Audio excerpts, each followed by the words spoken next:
Hello friends. तो आज की वीडियो में हम लोग क्लास 9th के साइंस के बहुत ही इम्पोर्टेंट चैप्टर जिसका नाम है गुरुत्वाकर्षण, इस चैप्टर को पूरा कवर करेंगे। आपको इस वीडियो की सहायता से इस चैप्टर की पूरी नॉलेज मिल जाएगी, सभी डिफिनेशंस जान जाएंगे आप कॉन्सेप्ट के साथ साथ। ठीक है, तो वीडियो को पूरा एंड तक देखते रहिएगा। तो इस चैप्टर की शुरुआत हम लोग सबसे पहले करते हैं गुरुत्वाकर्षण बल के साथ। आखिर ये गुरुत्वाकर्षण बल होता क्या है? आप लोगों ने कभी न कभी जरूर सुना होगा इस बल के बारे में। तो चलिए इसके बारे में बात करते हैं।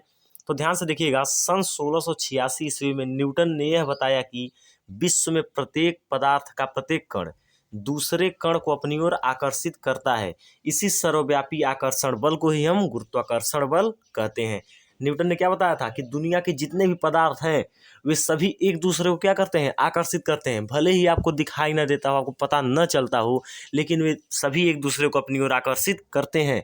और इसी आकर्षण बल को ही हम लोग क्या कहते हैं, गुरुत्वाकर्षण बल कहते हैं। ठीक है, आप लोग ध्यान से देखिएगा, इसी आकर्षण बल को हम लोग गुरुत्वाकर्षण बल कहते हैं। चलिए आगे बढ़ते हैं। अब हम आते हैं इस चैप्टर के सबसे इंपॉर्टेंट टॉपिक पर जिसका नाम है न्यूटन का गुरुत्वाकर्षण नियम।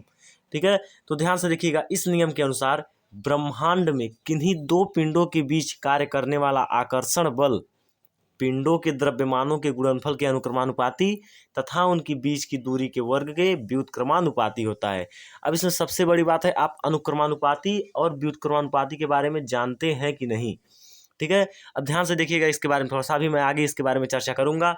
क्या कहा था न्यूटन ने कि उनके बीच लगने वाला आकर्षण बल उनके द्रव्यमानों के गुणनफल के अनुक्रमानुपाती तथा उनके बीच की दूरी के वर्ग के व्युत्क्रमानुपाती होता है। अब फार्मूला कैसे हम निकालेंगे, चलिए इसके बारे में बात करते हैं।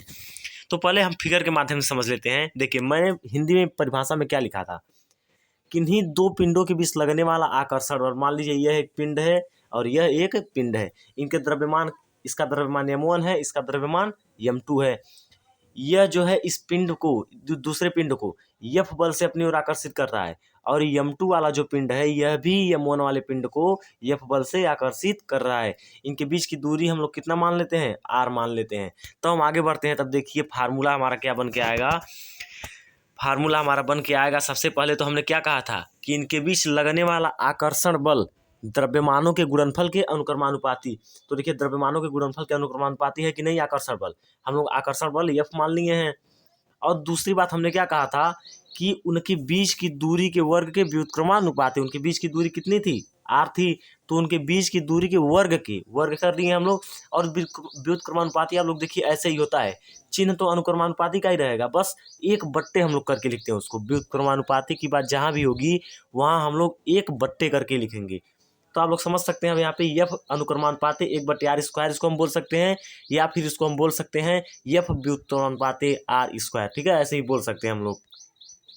तो अब यहाँ से देख लीजिए, हम समीकरण 1 और समीकरण 2 को मिला देते हैं। तो समीकरण 1 में दोनों पक्षों में एक तरफ F है तो एक तरफ F हो जाएगा। ठीक है, और दूसरी तरफ हमारा क्या आ जाएगा, M1 M2 अपान r² आ जाएगा। कैसे, यहाँ से देखिएगा आप लोग, इधर M1 M2 है यहाँ पर, और यहाँ पर कितना है, r² है, लेकिन एक बट्टे करके है। तो जब हम इसको सॉल्व करेंगे तो F अनुक्रमानुपाती M1 M2 अपान r² आ जाएगा। अब आप लोगों को पता होना चाहिए कि जब भी हम इस अनुक्रमानुपाती के चिन्ह को हटाते हैं और इसको जब हम बराबर बनाते हैं तो हम एक नियतांक लगाते हैं, और यहाँ पर नियतांक हम क्या यूज किए हैं, जी। ठीक है, यहाँ पर जी एक नियतांक है। तो हम लोग आगे देख लेते हैं, जहाँ जी एक नियतांक है जिसे न्यूटन का सार्वत्रिक गुरुत्वाकर्षण नियतांक कहते हैं। और प्रयोगों द्वारा इसका मान कितना आया है, 6.67 × 10⁻⁻11 न्यूटन मीटर स्क्वायर प्रति kg² होता है। यह बहुत ही इंपॉर्टेंट टॉपिक है, आप लोग कैपिटल जी का मान याद रखिएगा, 6.67 × 10⁻⁻11 न्यूटन मीटर स्क्वायर प्रति kg²। चलिए हम लोग आगे बढ़ते हैं। हम बात करते हैं पृथ्वी के गुरुत्व बल की। पृथ्वी का गुरुत्व बल क्या होता है? तो देखिए आप, पृथ्वी जिस बल से किसी वस्तु को अपनी ओर आकर्षित करती है उसे पृथ्वी का गुरुत्व बल कहते हैं। बहुत ही सिंपल है, जैसे आप कोई गेंद ऊपर फेंकिए तो गेंद अपने आप नीचे आ जाएगी, थोड़ी देर के बाद पृथ्वी उसको किसी बल से अपनी ओर आकर्षित कर लेगी, और वही बल क्या कहलाता है, पृथ्वी का गुरुत्व बल कहलाता है। अब आगे बढ़ते हैं, हम लोग देखते हैं स्मॉल जी तथा कैपिटल जी में संबंध। आप लोगों ने अभी जस्ट पीछे पढ़ा है F बराबर G M अपान r², अभी जस्ट नीचे पढ़ा है ना ऊपर। ठीक है, तो एक इसको हम समीकरण 1 मान लेते हैं। और अगर आप गति चैप्टर पढ़ चुके होंगे, बल चैप्टर, तो उसमें न्यूटन ने 3 नियम दिए थे। उसमें न्यूटन का यह दूसरा नियम था, F बराबर mg। ठीक है, F बराबर m में होता है। लेकिन ये क्या कहलाता है, उसमें त्वरण कहलाता है। और त्वरण कहाँ यूज होता है, धरती पे जब कोई वस्तु चलती है। लेकिन जब कोई वस्तु ऊपर से नीचे या नीचे से ऊपर आती है तो हम लोग एक ही जगह जी यूज करते हैं। तो यहाँ पर F बराबर mg हो गया, यह समीकरण 2 हो गया। अब आप अगर समीकरण 2 से F का मान समीकरण 1 में रख दें तो देखिए क्या हो जाएगा। समीकरण 1 में F की जगह हम क्या रख सकते हैं, mg रख सकते हैं। तो देखिए हमने mg पुट कर दिया है और स्मॉल m से स्मॉल m इस साइड कट जाएगा तो हमारा क्या निकल के आ जाएगा, g बराबर gm/r²।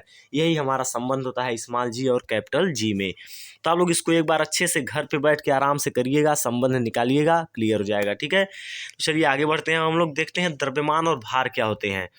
तो आप देख सकते हैं द्रव्यमान सबसे पहले किसी वस्तु में पदार्थ का जितना वजन होता है वही उसका द्रव्यमान कहलाता है। किसी वस्तु का जितना वजन होगा वही उसका द्रव्यमान कहलाएगा।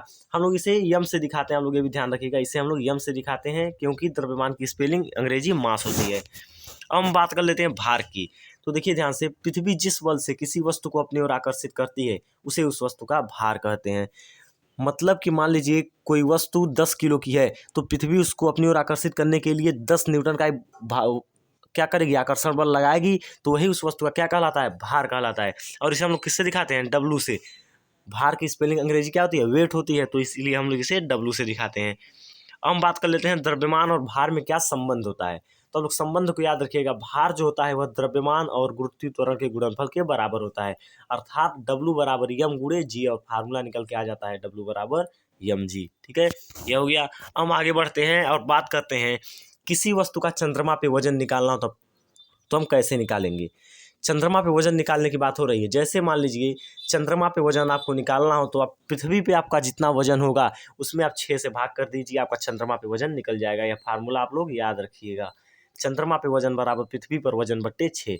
एग्जाम्पल समझते हैं, पृथ्वी पर वजन 60 kg है, चंद्रमा पर वजन बताइए। देखिए एम बराबर E/6 जो लिखा है आप इसको समझिएगा। एम मतलब होता है चंद्रमा पर वजन, एम मतलब हम लोग मून मान लेते हैं, मून मिस चंद्रमा होता है ना, तो मून मान लेते हैं। और पृथ्वी पर वजन, पृथ्वी की स्पेलिंग अर्थ होती है तो इसको हम लोग ई मान लेते हैं। तो फार्मूला आप लोग जानते हैं, एम बराबर E/6।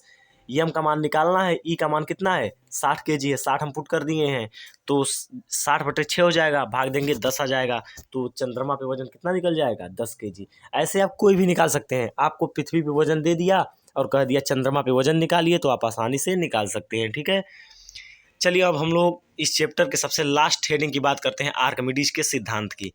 तो ध्यान से देखिए, इस सिद्धांत के अनुसार जब किसी वस्तु को किसी तरल में पूर्ण या आंशिक रूप से डुबाया जाता है तो वह वस्तु तरल द्वारा अपने ऊपर एक बल का अनुभव करती है और इसी बल को उत्प्लावन बल, और इस सिद्धांत को आर्किमिडीज का सिद्धांत कहते हैं।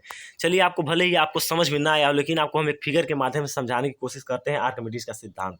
आर्किमिडीज ने देखिए क्या बताया था, मान लीजिए यह कोई बर्तन है, ठीक है, यह कोई बर्तन है, इसमें यहाँ तक कोई तरल भरा है। कोई तरल मतलब क्या होता है, द्रव। जैसे मान लीजिए जल ही, यहाँ पर मान लीजिए पानी ही है, ठीक है, मान लेते हैं हम पूरा यहाँ पे पानी भरा है, इसको ध्यान से समझिएगा आप लोग।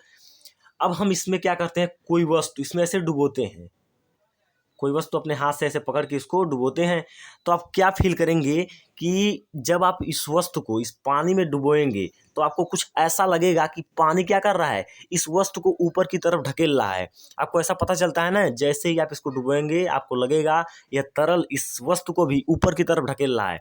तो वही जो बल लगता है ऊपर की तरफ, उसी बल को हम लोग कहते हैं उत्प्लावन बल, उत्प्लावन बल। और उसी सिद्धांत को हम लोग क्या कहते हैं, आर्किमिडीज का सिद्धांत। यही जो पूरा नियम है, यही जो पूरा सिद्धांत है, इसी को हम लोग कहते हैं आर्किमिडीज का सिद्धांत। तो उम्मीद है आप लोगों को यह वीडियो अच्छा लगा होगा, इसको आगे भी शेयर कर दीजिए। तब तक के लिए धन्यवाद, मिलते हैं अगली वीडियो में।